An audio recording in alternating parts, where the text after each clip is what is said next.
सभी भक्तों को कामदा एकादशी की बहुत बहुत बधाई।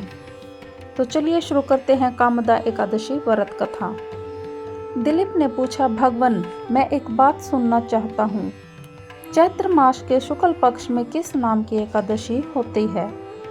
वशिष्ठ जी बोले, राजन, चैत्र शुक्ल पक्ष में कामदा नाम की एकादशी होती है। वह परम पुण्यमयी है।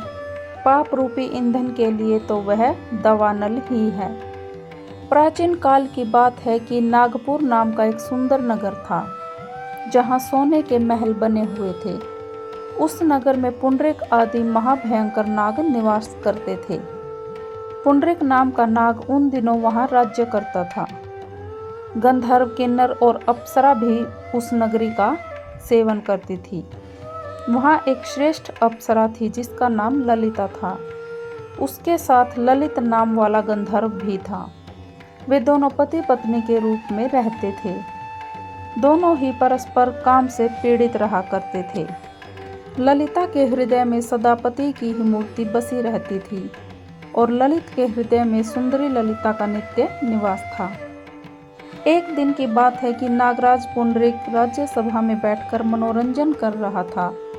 उस समय ललित का गान हो रहा था, किंतु उसके साथ उसकी प्यारी ललिता नहीं थी। गाते गाते उसे ललिता का स्मरण हो आया।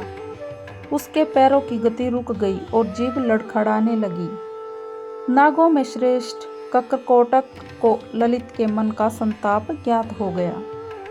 उसने राजा पुंडरीक को उसके पैरों की गति रुकने व गान में त्रुटि होने की बात बता दी। करकोटक की बात सुनकर नागराज पुंडरीक की आंखें क्रोध से लाल हो गई।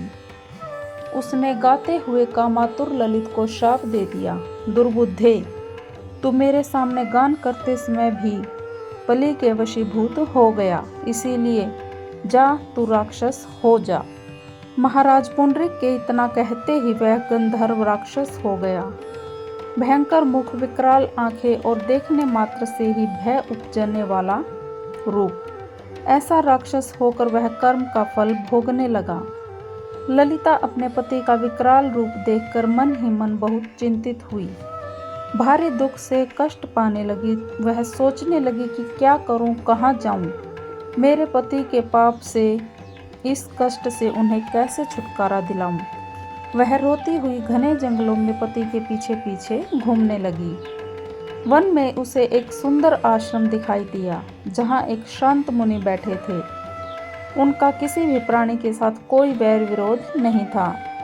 ललिता शोधता के साथ वहीं गई और मुनि को प्रणाम करके उनके सामने खड़ी हुई। मुनि बड़े दयालु थे। उस दुखिनी को देखकर वे इस प्रकार बोले, शुभे, तुम कौन हो, कहाँ से आई हो, मेरे सामने सब सच सच बताओ।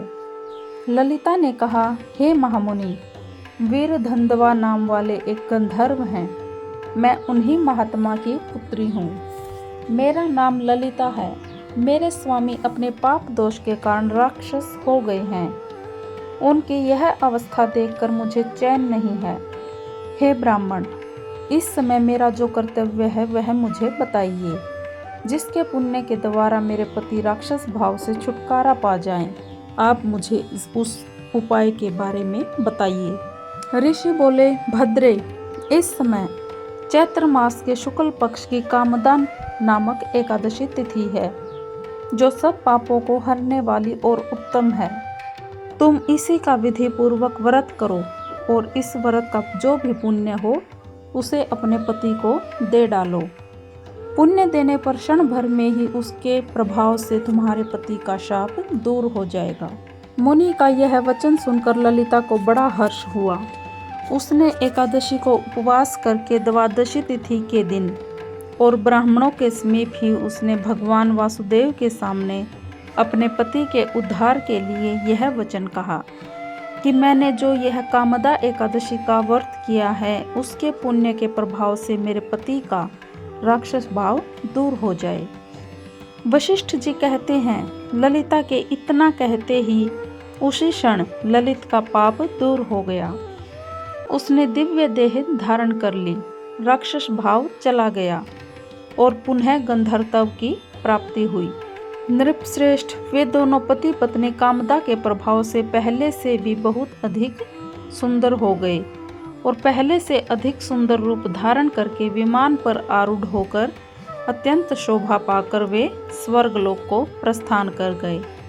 यह जानकर इस एकादशी के व्रत का यत्नपूर्वक पालन करना चाहिए। मैंने लोगों के हित के लिए तुम्हारे सामने इस व्रत का वर्णन किया है। कामदा एकादशी ब्रह्म हत्या आदि पापों तथा पिशाचत्व आदि दोषों का भी नाश करने वाली है। हे राजन, इस कथा के पढ़ने और सुनने मात्र से ही वाजपेयी यज्ञ का फल मिलता है।